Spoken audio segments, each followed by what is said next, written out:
when I visited their house, when I went there, I see, 2011. I saw how complete family, there's father, there's mother. That's one thing because I do not have that. And then they have this dinner talk. You know, it's a normal thing for them to gather during dinner time and then share, how's your day? Tak, tak, tak, tak. Something that I never experienced in my family. You know, and then they were close, they hated each other, they fight with each other, and then they love each other. I see that one when I was there. And I was so jealous. You know, that feeling that I want to be a part of this family. And so I told her, I love your parents. That one. Something that I do not know if I envy or I am jealous. So that's one thing. Something that I did not have. And then next thing is music, really. I told you. There is this one thing when I could listen to her record of her voice singing in the right tune. Because it's my dream, you know. And then when I actually saw her singing in front, I was like, wala na. That's the end. Nga, ganon. Yeah. And then there are many times in the past during that 7-year separation period, I could see sometimes she's more faithful than me and practical than me. And I could see how she endured that 7 years for us. Because 2013, our initial goal was 3-year separation period. 2013, we're supposed to start family. I was in New Zealand at that time. But if you know my life story, it was in New Zealand, I received a revelation that I needed to go to UPA, to go to Korea and study for another 4 years. It's a revelation from Heavenly Parents given to me in a toilet there. So that was the story. So I had no choice but to follow Heaven's calling and study master's degree in theology in Korea. So that's the reason why she had to wait for another 4 years and it became 7 years. And it's not easy on her part. The fact that she could wait that long, you know, little by little, suddenly 2016, you know, I proposed to her down on my knees, will you marry me? Things like this, you cannot do it when you're not in love. So, ayun, unti-unti na gumaganda siya, promise. You know, from the first time I met her in HQ because my ideal, at the time, my ideal woman was mahaba ang buhok, princess-like, you know, mamanim type, my ganyan. But she's the total opposite of what I thought, you know, my wife would be.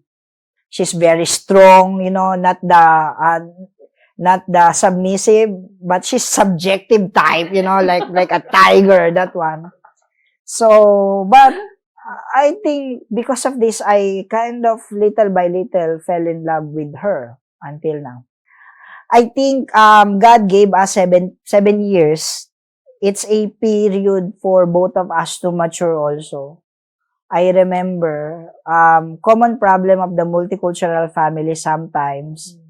We really did not communicate that much. Siguro on that 7 years separation period, if you gather lahat lang nung time na nag-message kami or tinawagan namin yung bawat isa, ano lang, mga 1 year and a half or 2 years lang na kami nag-communicate. Yung 5 years, no communicate at all. 1 year na lang. O yun. So anyway, so that's Yes. like, and sometimes if we're talking to fight. Yeah, you know? we're really fighting. Common problem talaga. And I don't know if it's language barrier. Sometimes when I explained to her, I thought she understood already. But later on, we will fight on the same topic. I don't know if it's a woman thing or ano siya, or barrier language problem ba. So, we had our also immaturity during, Yes. but at the end of that 7-year separation period, siguro strongly we felt na we are mature enough to start family on our own. Kaya malaking tulong yun siya. Siguro after 1 year, kung nag-start kami ng family, we end up, just really blaming each other, fighting each other because of our immaturity. My training in Korea helped me a lot to understand my wife. And yeah, through parents' word, when you study, that's this one. And it was the time that they told me that my primary mission is actually family. Kaya, yun. I remember there are times I talked to my Abel, I told them, I really want to cancel my blessing. Because my wife blocks me from my mission, that one. She is the enemy of my mission life, that one. That's what I was thinking before, because we are total opposite. I'm a graduate of theology, so I love wisdom. She graduate of business, she love money. So mine is W, sa kanya M. Doon pala magkabaliktad na, di ba? We are totally opposite. I'm I'm always the life of faith, life of faith, life of faith. She's the one, the practical, practical, practical. Oh, if we start family, my philosophy was that do not think about the future. God will provide. Siya naman yung, no, we have to save money now. We are really total opposite, And anyway, I think everything is really prepared by heaven to the point that nakita namin yung middle ground where we can meet, although we are really total opposite. Even after we start family, we're still fighting on some other things. Cultural-wise, one thing is about the towel. Ito na naman. The struggle of Thai and Filipino couple is the towel. Apparently for them, the towel for your head should not be used for the feet. Kasi nga, di ba, the head is really so holy for the Buddhist. For Filipino, we don't care, Isang towel lang yan. Kahit saan, lagyan mo sa puwet o sa whatsoever hanggang gano'n. So, okay lang sa akin. And then, yung pinag-awayan namin yun. Kasi nga, hindi nila matanggap na gano'n. Okay? And then, I remember I bought a gift for my parents-in-law. Yung parang, Diyos-Diyosan ba? Kayang, I remember the Buddhist Lord, And then, I put under the, ng bus, under the seat. You cannot do that one. So, anyway. You need to put always. Yeah. So, anyway, those are cute little moments of fighting and growing on our part as a couple. Pero really common struggle ng Filipino-Thai couple. Yes. It's like a tip for sister. I just want to share a little bit. How to say? Yeah, as Ronnie said, that we really not communicate much. How to say? When we communicate, it's just fighting. And then I talk to my auntie about why like this? Do not communicate too much. If you really choose matching blessing. At first, I don't understand why. Why? We are a couple. We need to talk. We need to share. So we need to understand each other. But little by little, 1 year, I said, do not talk. Okay. So sometimes really keep silent. 1 year, 2 years, 3 years, 4 years, 5 years. How to say? Sometimes also good. But when you silent, you talk to God.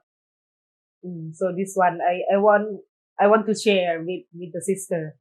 Do not talk much with the guy. Talk to God always. We really opposite side. Boys and girl is different. Really, really different.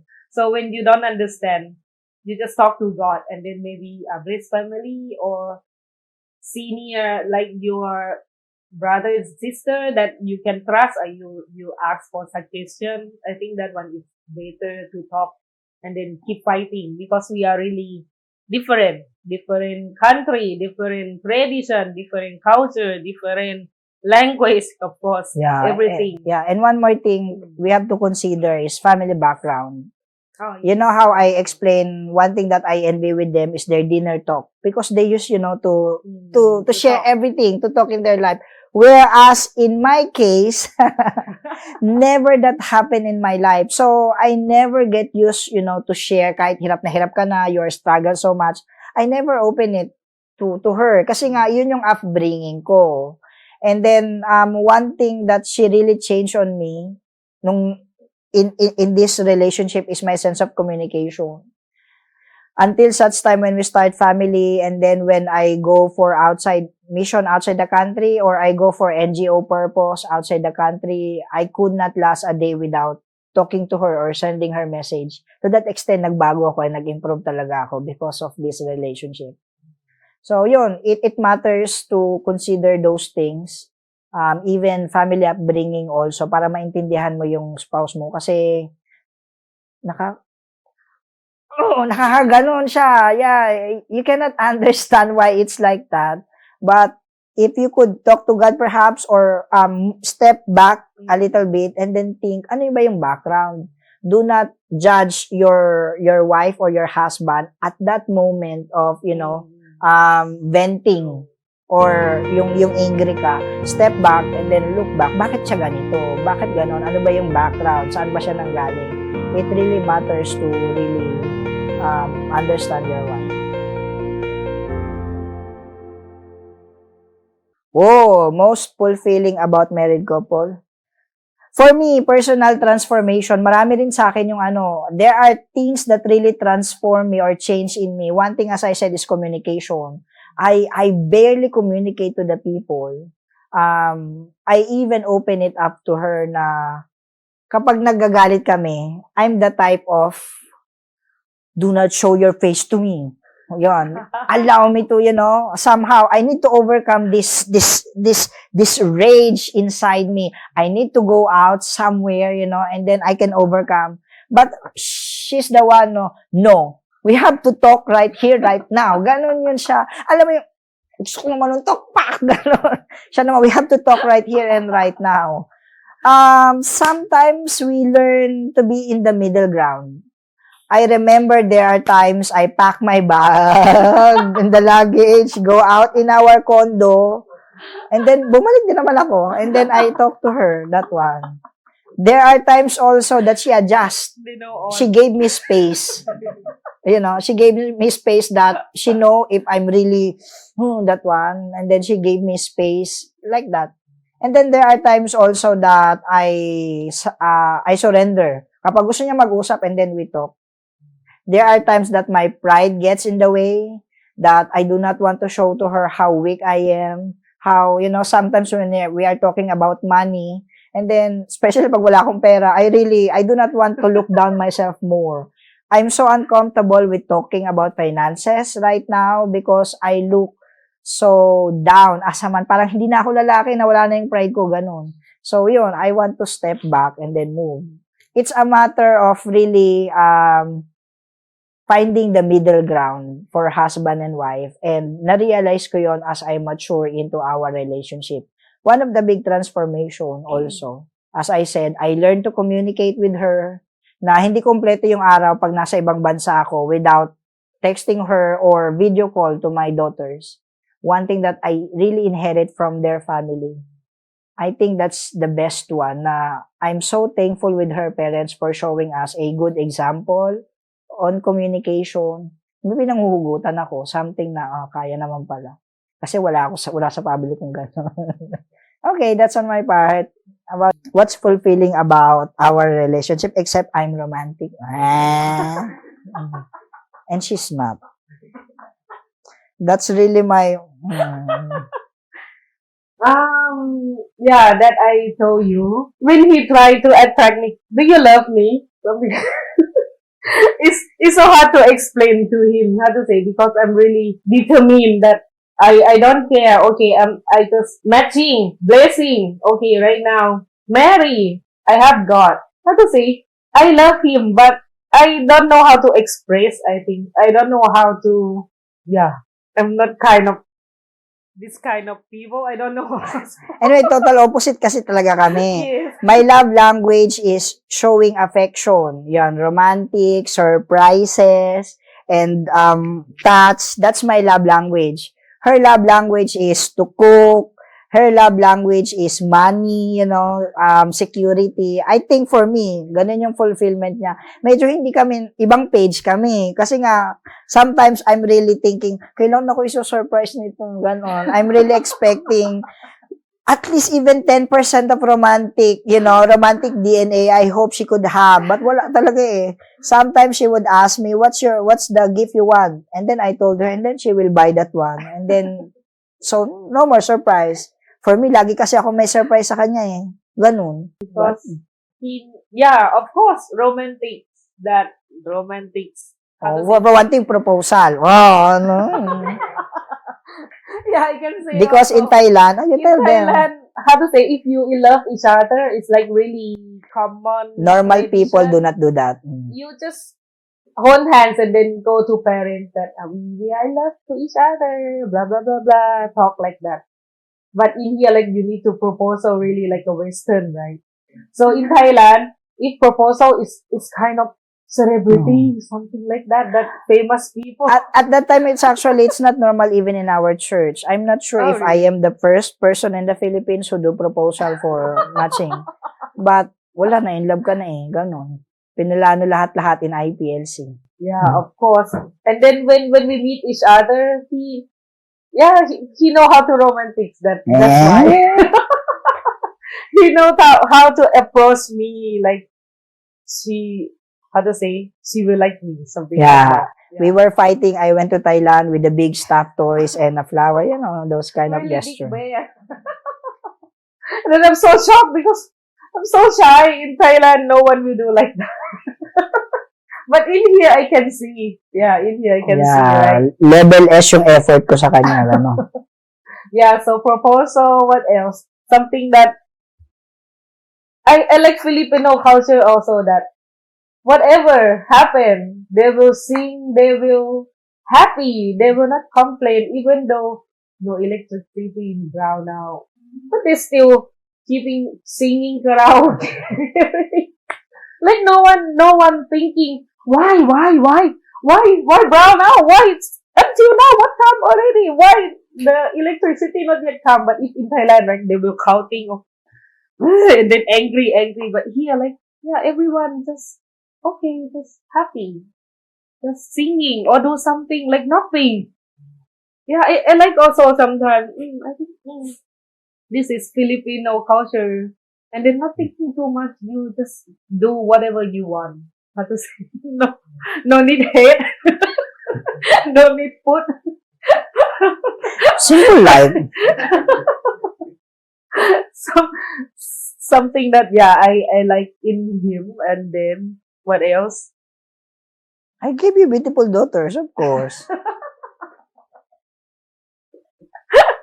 Is his personality. Yeah, actually. We are really total opposite. Siya yung serious type, I am the childlike type in this relationship. He's really yin and yang. Yeah, really.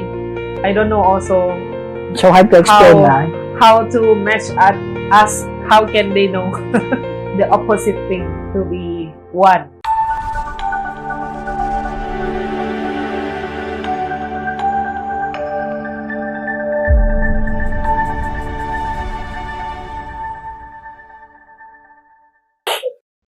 Like I said, sometimes I regret, but cannot turn back already. So just do our best in the future and nearly future. Just let it go that already happened.